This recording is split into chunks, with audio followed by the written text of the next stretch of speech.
Kita tuh jadi anak bopet, guys. Coba foto. Selamat datang di Kabupaten Mati. Kabupaten yang memiliki sejuta perempuan kampung. Arden.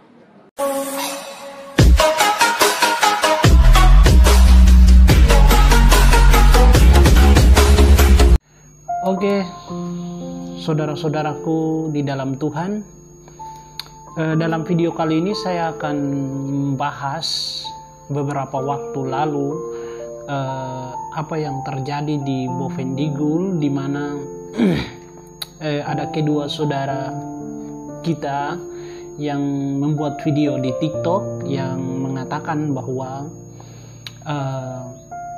selamat datang di kota Bovendigul, kota mati, ya, kota sejuta perempuan kampung, ya.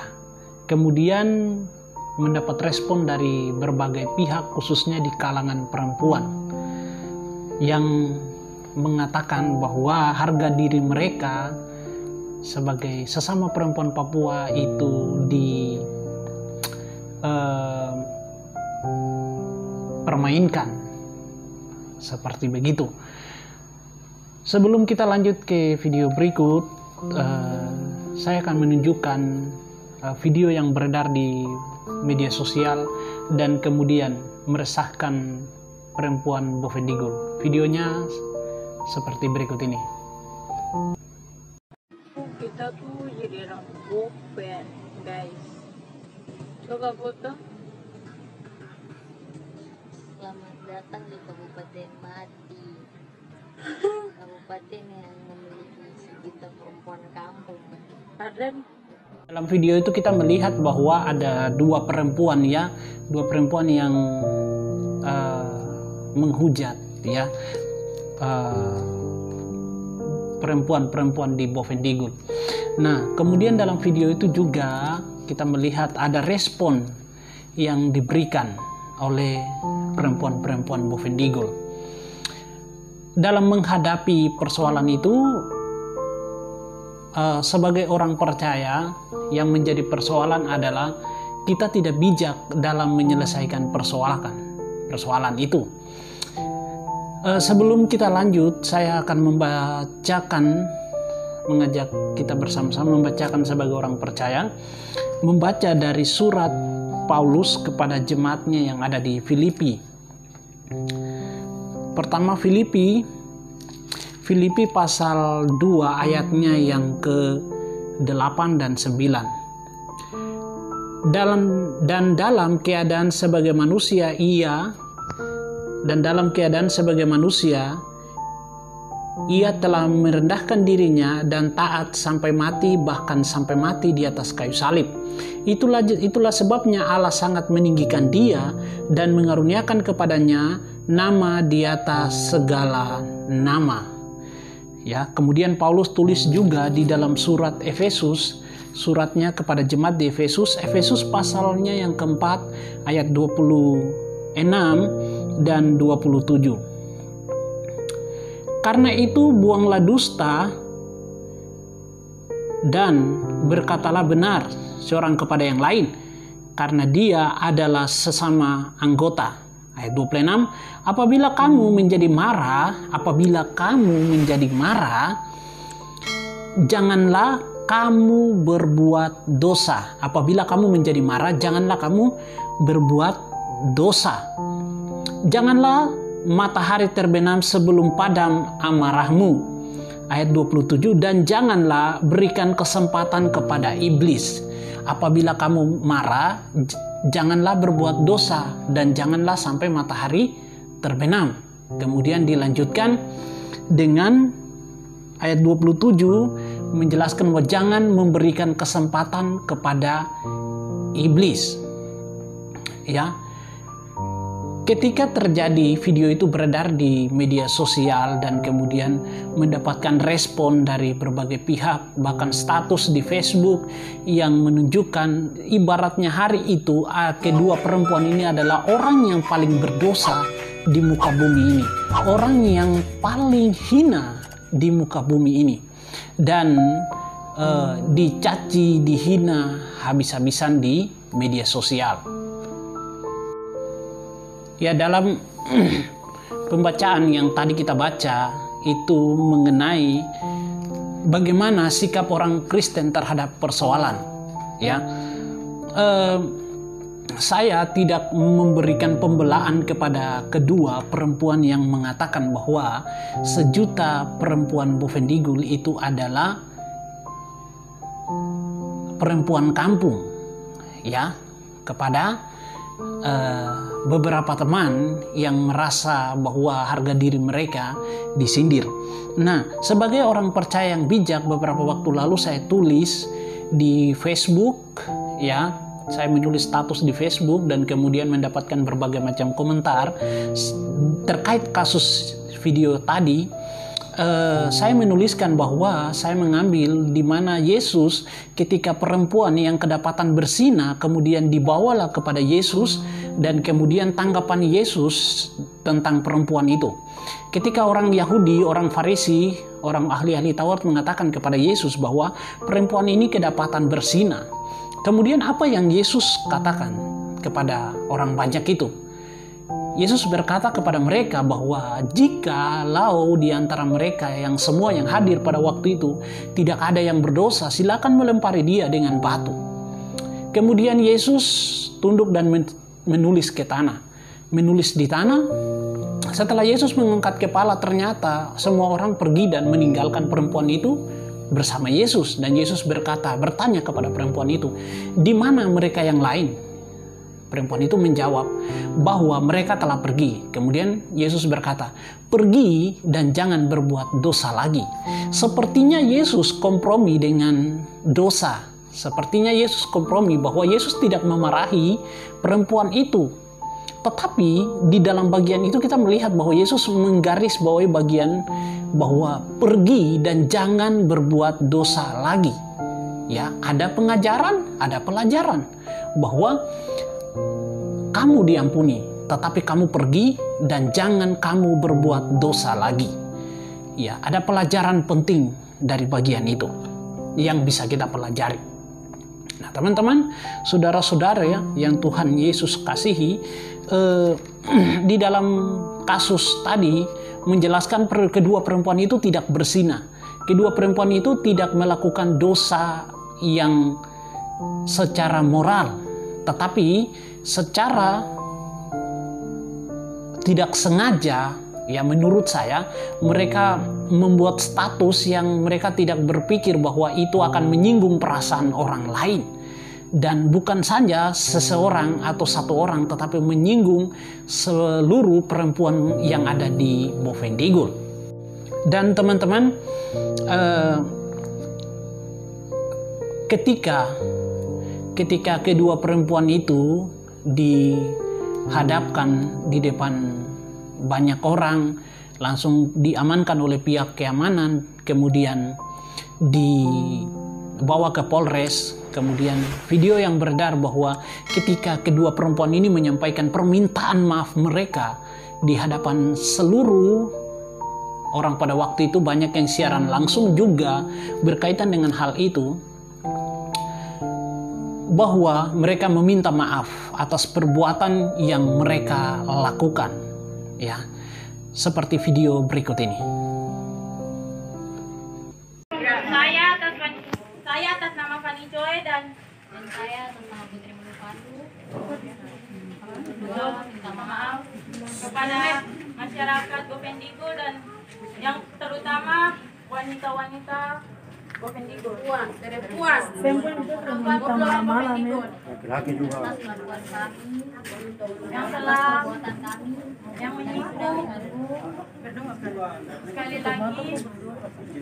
Sekali lagi kami mohon maaf sebesar-besarnya atas kelakuan kami.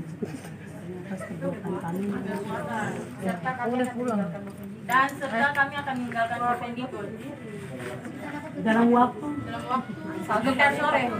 Teman-teman, dalam video tadi kita melihat bahwa permintaan maaf dari kedua perempuan yang mengatakan bahwa Bovendigul adalah kota mati dan Bovendigul adalah gudang 1.000.000 perempuan kampung. Nah, Tetapi yang menjadi persoalan adalah setiap orang yang datang untuk menghakimi kedua perempuan ini, dan ibaratnya mereka berdua adalah perempuan paling berdosa seantero Bovendigul. Nah, tidak menjadi persoalan. Yang saya memberikan masukan di sini adalah tidak menjadi persoalan kita menuntut harga diri kita, tidak menjadi persoalan bahwa kita menuntut karena kita dihina. Nah, tetapi yang menjadi pelajaran penting adalah boleh tidak kita marah. Sejauh Alkitab menjelaskan di dalam ayatnya yang ke-26 dari kitab Efesus pasal 4, bahwa Paulus menjelaskan bahwa apabila kamu menjadi marah, janganlah berbuat dosa. Boleh marah, kita boleh marah, tetapi jangan sampai berbuat dosa. Dalam video tadi kita melihat bahwa semua orang bukan lagi mengeluarkan kata berkat, tetapi yang dikeluarkan adalah hinaan, makian, kebencian, ya, dan kemudian penghujatan. Yang menjadi persoalan itu bukan marahnya, tetapi boleh marah, tetapi jangan berbuat dosa. Itu yang menjadi persoalan. Kita marah, kemudian marah itu mencaci maki orang lain, itu sudah menjadi dosa. Ya, Yesus pernah marah ketika Bait Allah dijadikan sebagai tempat perjualbelian. Kemudian Yesus berkata bahwa rumahku akan disebut rumah doa, mengapa kau menjadikannya sebagai sarang penyamun? Nah, sebagai orang percaya yang bijak, mengampuni bukan berarti kita tidak bisa menegur mereka. Mengampuni mereka bukan berarti kita tidak memberikan pelajaran kepada mereka. Ya, toh pada hari itu juga langsung pihak keamanan bisa mengambil peran mereka sebagai pihak keamanan. Nah, yang sebagai orang Kristen yang berhikmat, seharusnya ketika diamankan oleh pihak keamanan, yang kita lakukan adalah memberikan pelajaran kepada mereka supaya tidak melakukan hal-hal yang demikian. Hari itu kita datang semua ke kantor polisi dan kemudian menuntut keadilan, menuntut harga diri, ya, menuntut harga diri kita. Itu tidak menjadi persoalan. Tetapi yang menjadi persoalan adalah ketika kita mengeluarkan kalimat-kalimat yang menghujat. Anda jangan lain binatang. Anda bicara baik-baik. Anda bukan banyak sangat bicara dari kaca. Anjing, bangsat yang dua, sundal, sekolah butuh. Bicara baik-baik. Orang ada bicara langsung kok. Aku mulai streaming kan. Ketika kita mengeluarkan kalimat-kalimat yang membunuh karakter daripada anak-anak itu. Dan juga yang bagian yang berikut yang bisa kita pelajari. Kenapa bisa begitu? Karena kurangnya pendidikan Kristen di dalam keluarga. Apakah itu anak Kristen? Anak Kristen. Nah, kurangnya pendidikan di dalam keluarga Kristen. Pendidikan mengenai mencintai Tuhan, bagaimana menjaga mulut, bagaimana menjaga hidup kita di tengah-tengah dunia ini. Nah, apa bedanya ketika kita datang dan kemudian kita mengeluarkan kalimat hujatan, kita mengeluarkan kalimat makian, apa bedanya yang dilakukan oleh mereka berdua dengan kita yang datang pada waktu itu? Jadi sebagai orang Kristen yang bijak, sebagai orang Kristen yang berhikmat, saya tidak membela kedua perempuan ini, tetapi sebagai orang Kristen yang berhikmat, saya menyarankan kepada kita bahwa amarah tidak mengerjakan keselamatan sedikit pun. Amarah tidak mengerjakan keselamatan. Ya, sebab ketika kita marah, ayat 27 daripada kitab Efesus pasal 4 menjelaskan bahwa jangan berikan kesempatan kepada iblis. Ketika kita marah, kalau kita tidak menguasai diri, maka iblis akan memakai itu untuk kita berbuat dosa. Iblis akan memakai kesempatan itu untuk menjatuhkan kita. Iblis akan memakai kesempatan itu untuk kita menghujat Allah dengan melakukan dosa. Ya, Paulus menuliskan juga bahwa penguasaan diri. Ya, di dalam buah-buah roh, Paulus menyebutkan di mana peran penting daripada penguasaan diri. Dengan menguasai diri kita, kita dapat mengambil keputusan. Di tengah situasi persoalan hidup apapun, kita akan menguasai diri kita, karena roh yang ada di dalam diri kita itu bertentangan dengan keinginan daging, maka kita perlu penguasaan diri. Rasul Petrus menuliskan bahwa kepada pengetahuan ditambahkan penguasaan diri. Maksudnya adalah penguasaan diri dan ditambah dengan pengetahuan akan menolong kita untuk bagaimana menjadi orang Kristen yang bijak. Sebab pengetahuan saja tidak cukup.